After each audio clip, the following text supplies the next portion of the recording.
Welcome to the interview of Jeff Hopkins and Anders Solorzano by Gabriella Hirsch and Ryan Winter for the Seton LaSalle Rebel Outpost Fellowship Project. Well, first off, we just wanted to thank you so much for taking the time to do this interview with us. Oh, sure. Thanks. All right, so the first question for Mr. Hopkins, what made you interested in aerospace engineering? Star Trek. My mom and me used to stay up during summer breaks from school and watch Star Trek from like 12:30 in the morning to 1:30 a.m. So I would watch Star Trek all the time, and it just inspired me to be interested in space and what space is about and exploring space. So, yeah. I mean, really, science fiction is very important in inspiring young children and kids to do things that you can actually do. I do like Star Wars too. Sometimes we get advice as to which one's better, Star Trek or Star Wars, and that's different. The next one, how did you get involved in Astrobotic? I actually had a very strange career path. So I went to college twice. I went to college the first time, it didn't work out so well. So I did software development for about 10 years. And then I worked on antivirus software, which was kind of neat. Then I kind of took my career as far as I was going to take it, and I said, you know what, I want to go back and I want to do engineering. So I went back to school, went back to school, did aerospace engineering and engineering science at Penn State. They liked what I was doing, so they offered me to stick around and actually hired me to do research there. So I worked on satellite propulsion systems, so not to the scale of Peregrine, much smaller. Then I moved back to Pittsburgh. I worked with the Naval Nuclear Lab for a while on aircraft carriers and submarines, and then Andrew one day posted an ad for a propulsion engineer, and I said, hey, that's what I do. So I ended up here. Sometimes I regret that. All right, so what exactly do you do as the propulsion engineer? So as the propulsion engineer, I'm responsible for making sure that the rocket flies. That means that all of the pressure systems, the fluid systems, the ignition, which the fuel that we're flying is called a hypergol, so you don't need an igniter. When the two fluids come into contact with each other, they spontaneously combust, light on their own. But there's a very specific pressure that you have to worry about. And if you put them in there at the wrong ratios, the fuel in the oxidizer won't burn. You can have too much fuel or too much oxidizer, then you have issues. So me and the NASA folks like to joke that we're glorified space plumbers. We do a lot of plumbing, a lot of studies to make sure that the plumbing is not going to vibrate too much or the fuel's going to work its way through the lines properly. So, how do you decide which type of propellant to use for your engines? Extensive things called trade studies. So you go and you look up a bunch of properties for a bunch of different things, and you put them in spreadsheets and you compare them all, and you say, this is what we want to do. And then you also have requirements, right? So I don't know, you can speak more to that. So things that we also looked at are what exists out there in terms of engines that have really good efficiency, or call it ISP, what type of fuels do they use, what type of power they consume, what is their volumetric envelope, how much do they weigh, how much do they cost, things like that. We'll also look into our trade studies. And also how easy it is to use the fuel. There are some fuels out there that require a lot more thermal control, which would complicate the spacecraft design much more than it is. So we're trying to balance those type of different criteria as we move along. The idea is to make the system as simple as possible. Right. So why did you guys decide to make two different landers? So we started out with Griffin as a more medium to large scale lander, but then the market wasn't there when we started that. So we transitioned to something that is more nimble and flexible, such as Peregrine. Peregrine can actually fit on a secondary upper stage on a launch vehicle, unlike Griffin, which is primarily for a primary stage. So the cost for Griffin already starts at 60 million at the very least, versus Peregrine, we can start as low as 25, 30 million. So it's a huge price difference in there already.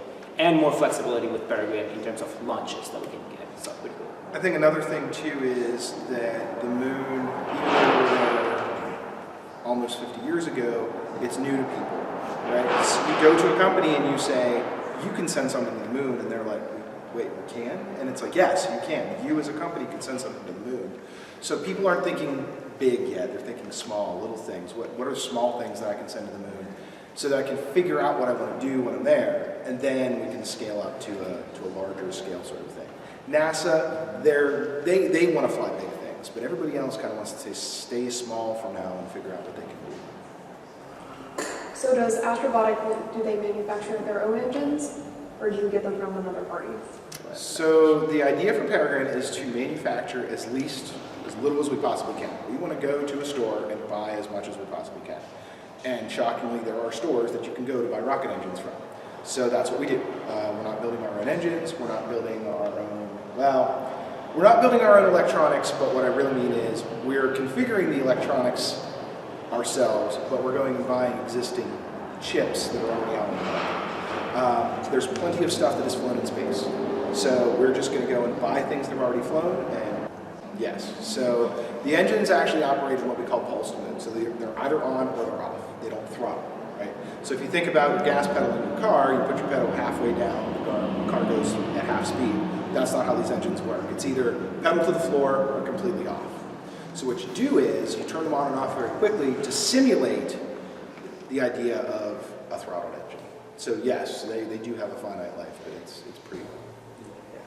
So I think that you might have already covered this, but in weightless environments, what ensures that the propellant is located at the correct region in the storage tanks to be moved by the fuel pumps to the engine? So there's a pressurant that's in there. So you have helium that's pushing on the fluid, and that is somewhat effective. But then even as you cruise in weightlessness, you don't have control over that. So it will come to an equilibrium where the pressure is equal between the fluid and the pressurant, and then the fluid starts to float around inside the tank. So there's a device at the bottom of the tank called a PMD, a propellant management device.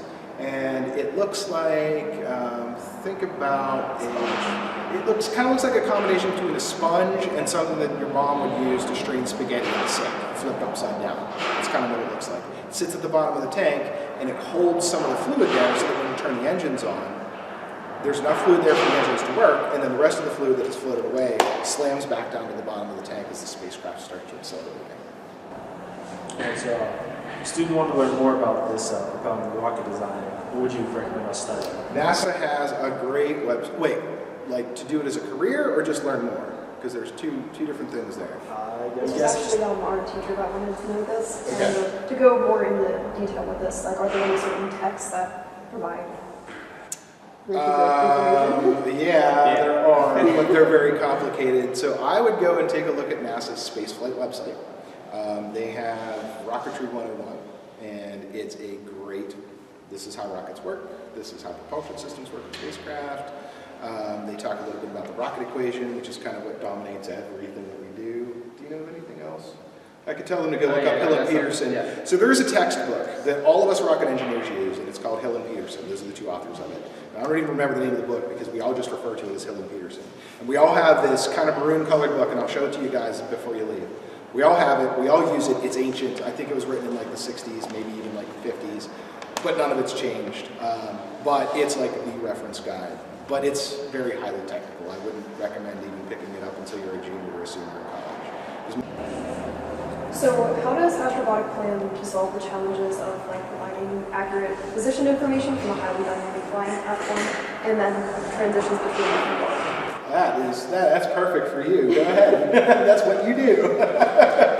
Yes. All right. So there are some limitations in the actual hardware that exists today to provide the navigational certainty that's required for us to have very finite amount of accuracy and precision to achieve landing or any other major operations.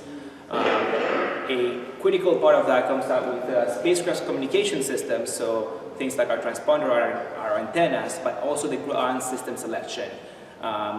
For most of the NASA missions, they use what is called the Deep Space Network, DSN, that is able to provide like a gold standard accuracy and precision knowledge for a lot of vehicles that are flying on Mars, the Moon, and New Horizons even.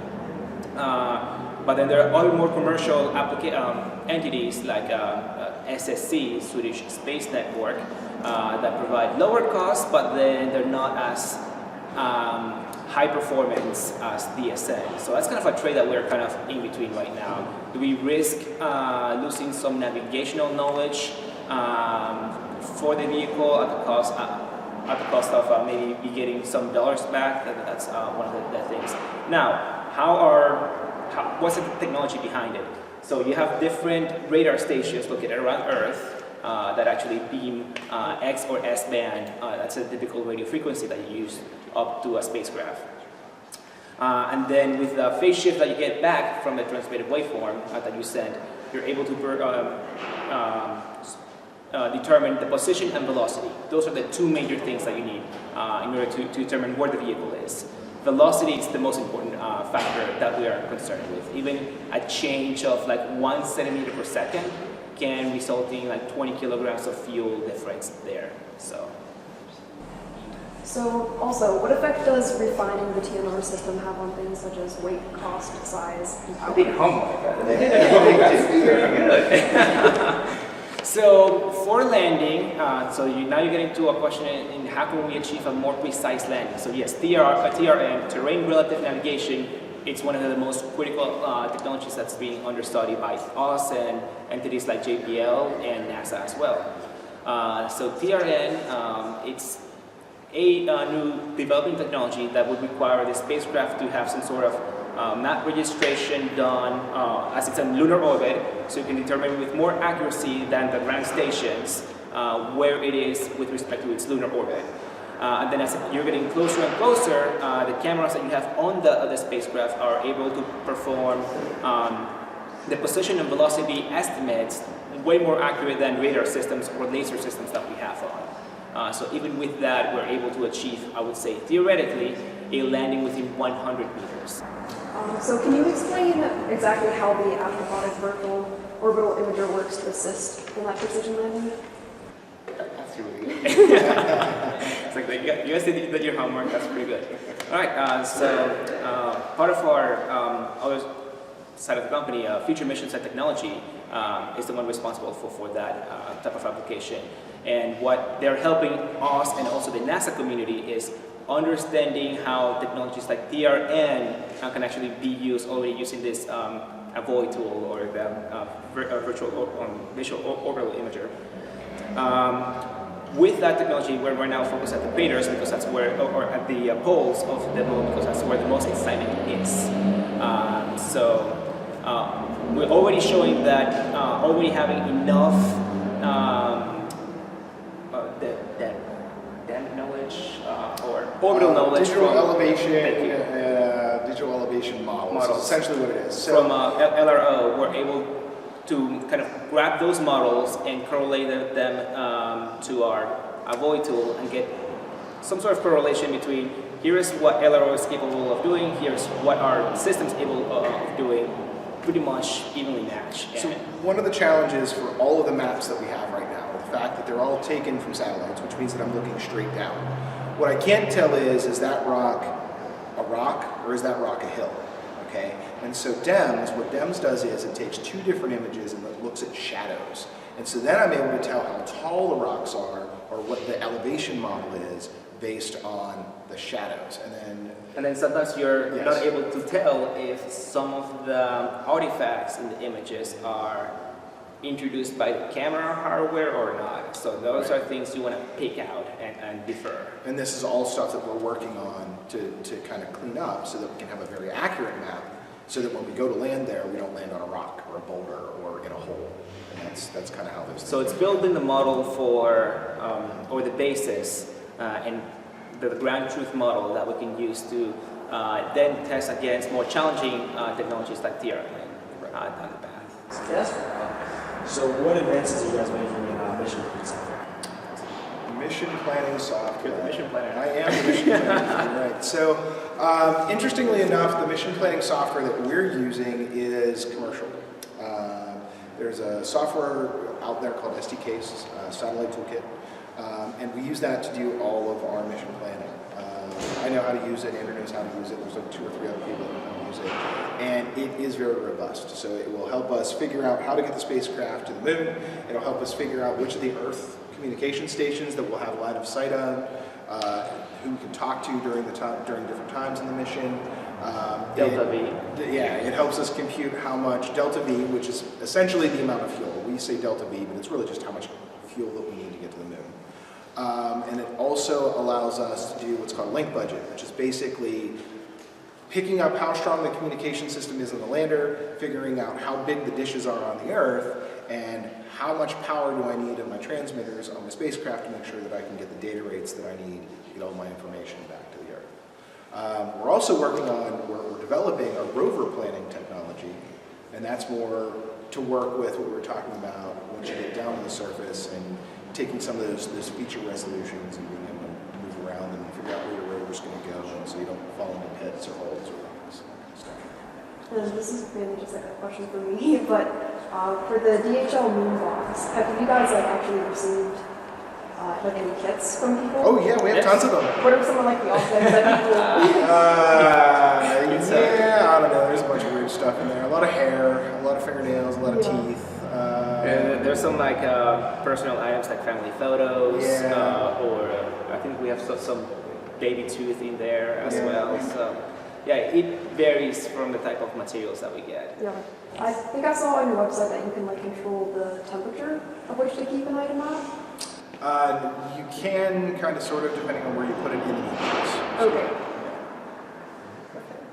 Probably one of our most unique payloads, I think, is Picari Sweat. Oh yeah. So there's a Japanese company that is going to drop a can of energy drink onto the surface of the Moon.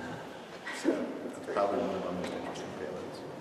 All right. Well, thanks again for being here. Thank you. It was a pleasure meeting you guys. Thanks. Likewise.